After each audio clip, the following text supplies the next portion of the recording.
A verdade é que ali, por não haverem demarcações físicas, nada visual de onde começa o Brasil, onde começa o Peru, é muito comum que a população ribeirinha que transita ali não saiba exatamente o que é Brasil, o que é Peru, e principalmente porque eles vão muito até o território brasileiro procurando ajuda. Bom, quem diria, né, cara? A imprensa peruana tá aí, ó, com inveja do exército do Brasil, né, cara? E a notícia na geopolítica, eu quero dar destaque aqui pro portal que deu essa notícia exclusiva, é o portal Sociedade Militar. Então nós estamos aqui repercutindo essa notícia, essa matéria, que é tensão na fronteira do Brasil, né? Exército brasileiro é acusado de invadir o território do Peru.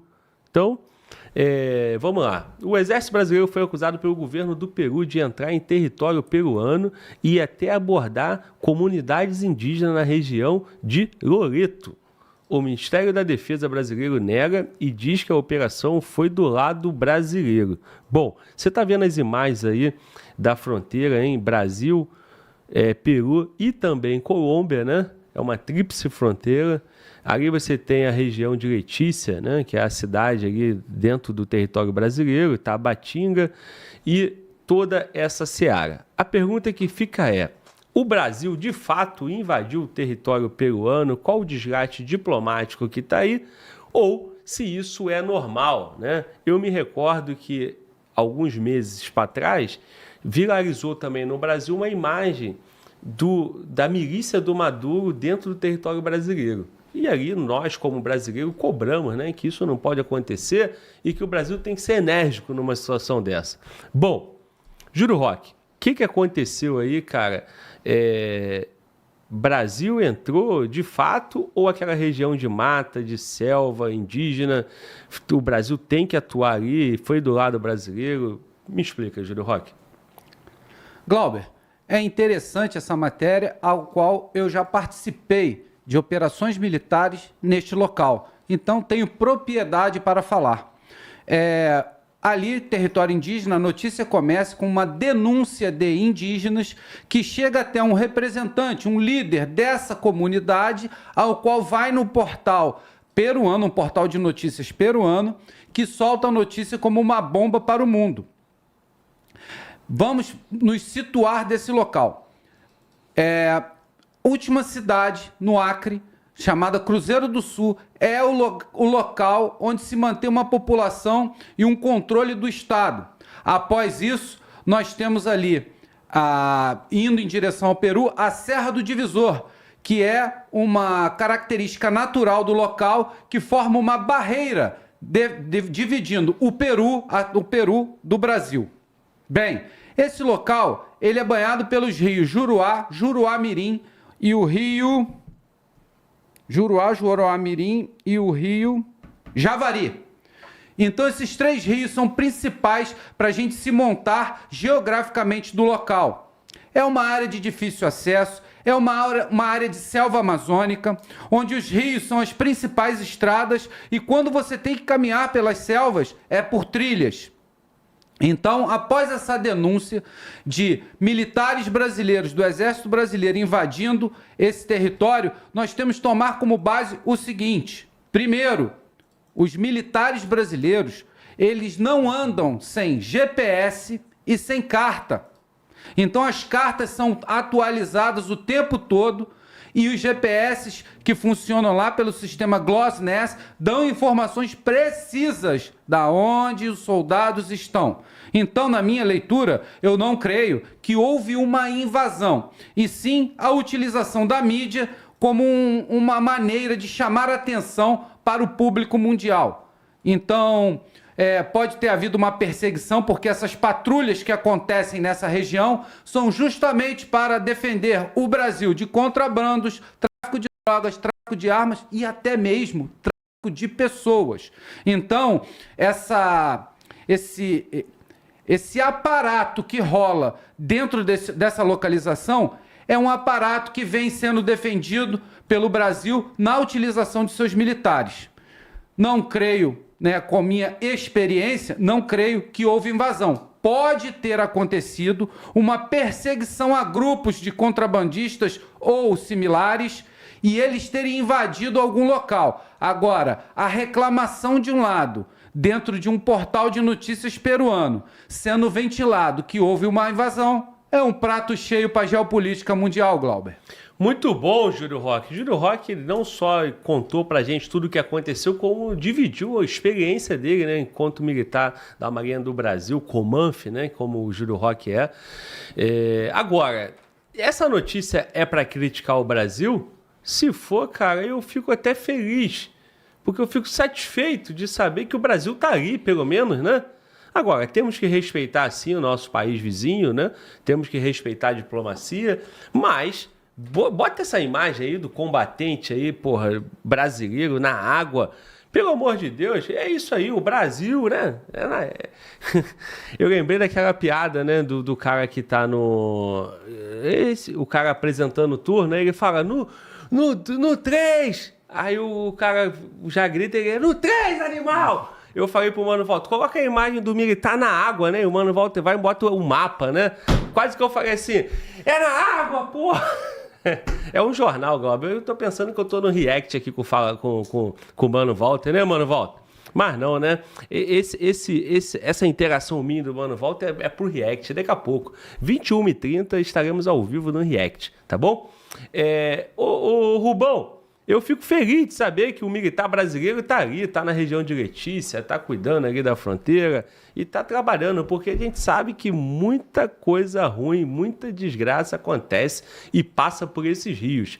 Então, qual é a tua visão, Rubão? O que aconteceu aí, cara? A minha visão fria, levando em consideração muito a experiência em loco, a experiência de quem meteu a mão, o hands-on, que o pessoal chama, né? É muito importante, do Júlio Roque, e mostrar que, geopoliticamente ali, nós temos uma área conflagrada, não conflagrada a nível de briga entre os países, mas uma área conflagrada porque, como ele falou mesmo, é uma região dada ao contrabando, principalmente de ouro, pedras preciosas e droga. E outra coisa, a gente tem um peso muito grande naquela região. O Peru também é contaminado, a Colômbia, mas o Brasil e o Peru são os países mais contaminados por uma praga chamada ONG. Essa praga chamada ONG manipula os dois lados, principalmente a população indígena. Então, muitas vezes, os povos indígenas, os grupamentos, são instados a criar fake news, mentiras, principalmente aí na região de Tabatinga, que do outro lado da rua é Letícia, né? Já é Colômbia, do lado peruano não tem habitação nenhuma, mas ali Tabatinga e Letícia é uma cidade só, né? Ela se mistura ali. Então, quer dizer, é um entroncamento e o pessoal chega na selva para, nesse grupamento, nesse ajuntamento, vamos dizer assim, urbano, você dali ter saída com aeroporto, com tudo, para algo ilícito, aonde já há uma lavagem. E o militar brasileiro, principalmente naquela região, é temido por essa turma, porque é uma verdade, é uma realidade que vocês têm que saber. Existe muita corrupção naquela região, mas não é do militar brasileiro. A denúncia que existe corrupção naquele lado ali não é o militar brasileiro. Os militares brasileiros ali estão num grupamento avançado, como um tentáculo, como disse o Júlio, muito bem rastreado e muito bem colocado, selecionado e posicionado. Já, do outro lado, existem grupos de vamos embora, ou seja, os caras têm grupamentos destacados no meio da floresta, sem nenhum contato, inclusive com a base central, apenas por troca e rendição. Então, quando o cara chega ali, aconteceu isso, que o cara que foi prender o Fernandinho Beiramar, porque um soldado brasileiro quebrou o braço dele com um tiro de FAL, ele foi preso e pego. Antes disso, ele já tinha sido pego por uma patrulha do outro lado e ele perdeu uma bolsa com mais de $150 mil, porque ele falou na viagem. E largaram ele. Tomaram-lhe o dinheiro e largaram ele. Com o grupamento brasileiro, ele foi preso. Foi assim que Fernandinho Beiramar foi preso. Então, é isso aí, é uma área conflagrada pelo tráfico, pelo ilícito. E isso daí nada mais é do que a manipulação de ONGs que fazem esse trabalho ali. ONGs ligadas ao crime. Tem ONG séria? Tem. Mas você vê que no Vale do Jequitinhonha, que no interior, no Agreste, é difícil você ter uma ONG. Na Amazônia tem 112 mil. 112 mil. Tem quase uma ONG para cada 10 pessoas. Pelo amor de Deus. Cara, pois é. O Brasil, enquanto o Brasil ficar atendendo o interesse da ONU, jamais vai atender o interesse do Brasil, né? Seja na segurança pública, seja na defesa nacional, seja na exploração das nossas riquezas, do nosso solo. Então, realmente é difícil. Agora, Miqueias, militar brasileiro está trabalhando ali na fronteira. Tu acha que essa tensão aí, isso pode gerar uma tensão entre os dois países ou é mais um dia normal de fronteira? Por favor, Miqueias. Não tem tensão nenhuma, Glauber. O que tem ali, na verdade, é uma crítica feita pelo próprio líder comunitário ali da região, buscando criticar o governo peruano. Por quê? A fala dele é a seguinte: queremos que o trânsito fluvial seja controlado por autoridades peruanas, não por autoridades estrangeiras. Porque, na verdade, ali não tem autoridade peruana nenhuma. Ao ponto, Glauber, de muitos peruanos buscarem apoio médico, buscarem trabalho, buscarem serviços educacionais em território brasileiro, justamente porque ali não tem nada. E quando você vê o vídeo que foi veiculado por essa emissora lá do Peru, você vai perceber que os militares brasileiros estão muito tranquilos enquanto estão sendo filmados. Ora, quem está na sacanagem, principalmente em um território que não é deles, ao perceber que está sendo filmado, se está cometendo uma ilegalidade, ele vai ali tentar tomar um celular, quebrar, principalmente num lugar isolado como aquele.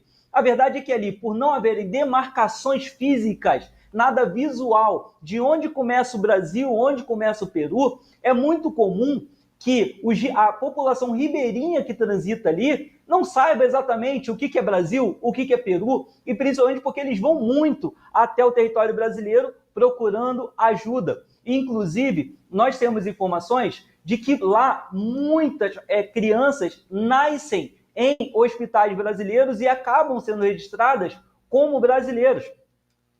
Você tem a Associação Interétnica de Desenvolvimento da Selva Peruana, que já fez uma pesquisa que diz que muitos dos peruanos que moram naquela região gostariam de pertencer ao Brasil, porque se sentem ignoradas pelo governo peruano.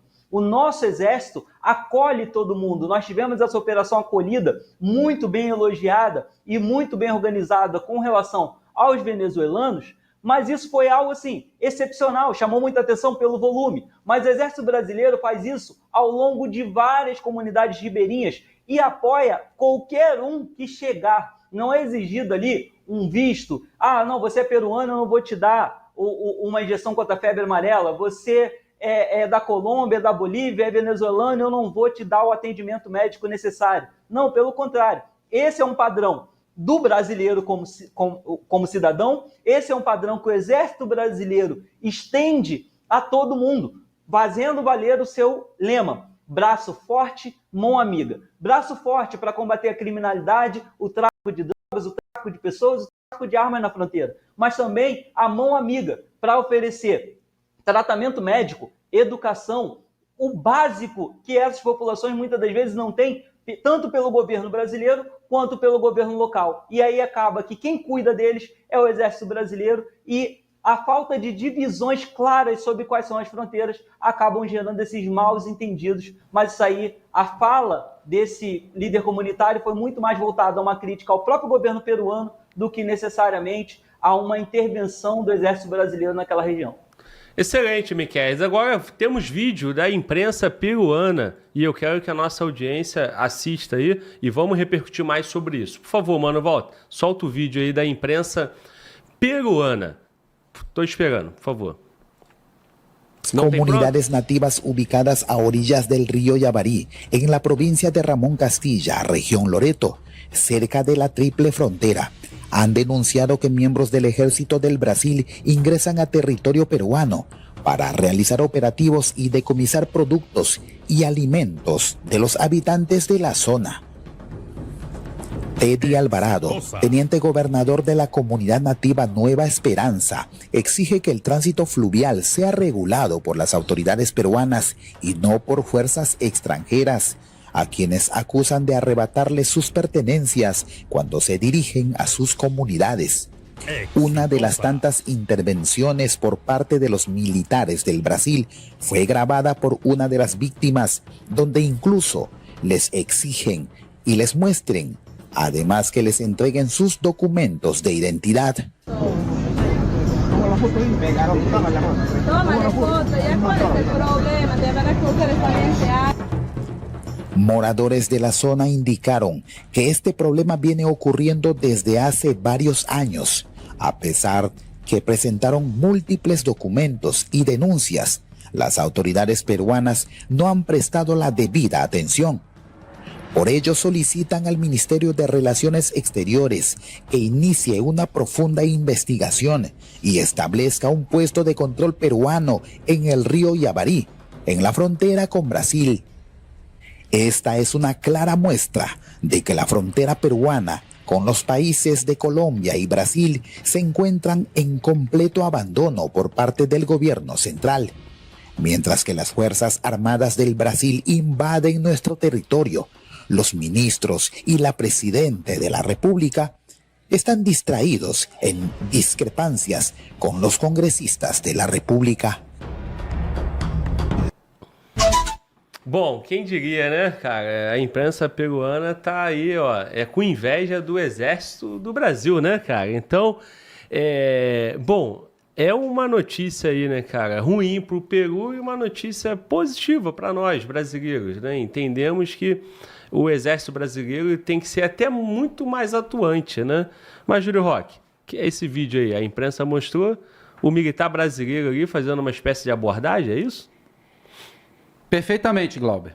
Abordagem natural, normal, que é sempre feita nas patrulhas executadas pelos pelotões de fronteira, como disse o Rubão. Pelotões de fronteira são pequenos destacamentos que ficam isolados e mantêm comunicação com os quartéis mais interiorizados dentro da nossa nação. Esses pelotões de fronteiras, na maioria das vezes, têm militares cursados no famoso curso de Guerra na Selva, tão cobiçado curso pelo mundo inteiro. Somos especialistas, né, em Guerra na Selva do mundo.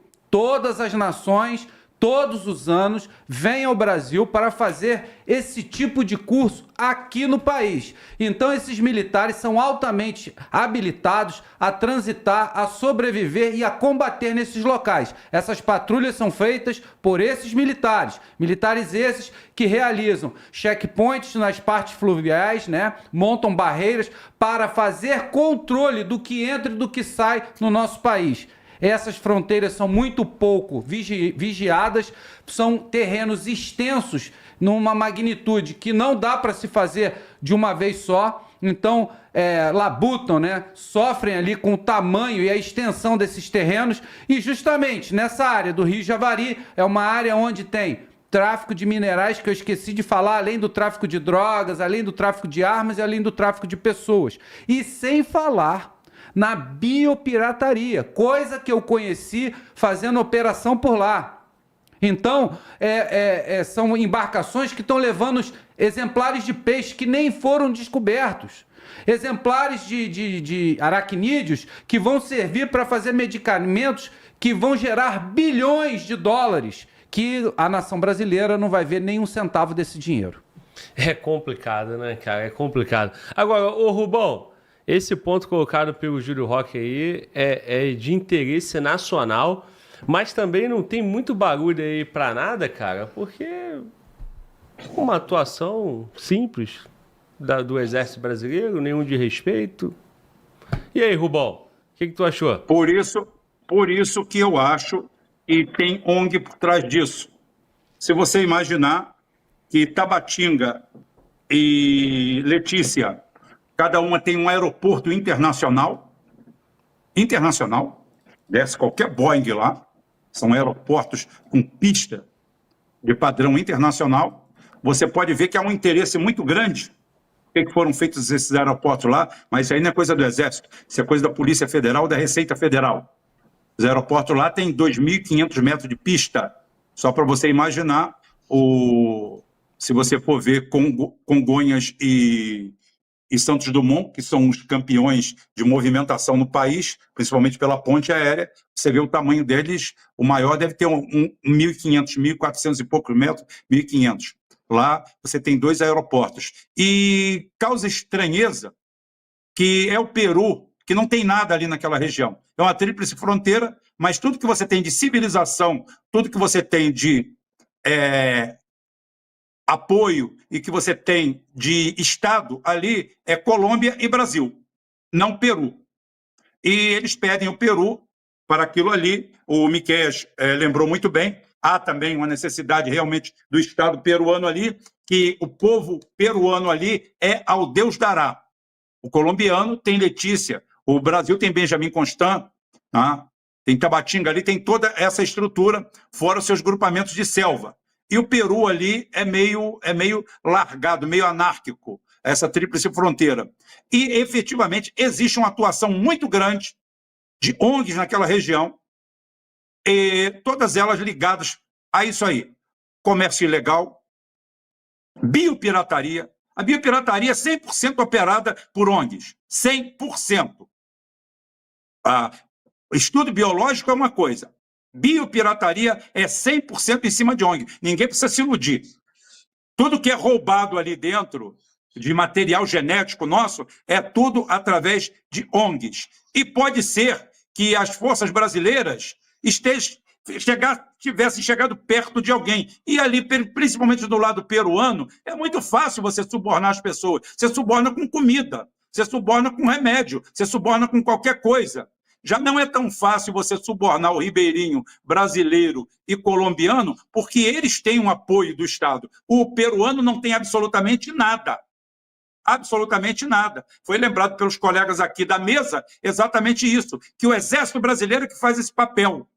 E nada pode, por exemplo, a nossa cabeça que tem que elocubrar as coisas, será que o Exército Brasileiro não passou perto de algum lugar, de algum núcleo, de algum laboratório, de alguma destilaria, de alguma coisa, e a necessidade de que a gente coloque, faça um constrangimento às forças brasileiras que sempre andaram ali, nunca teve problema nenhum, eles andaram por onde eles são. O Miquel falou muito bem, eles estão andando onde eles sempre andaram.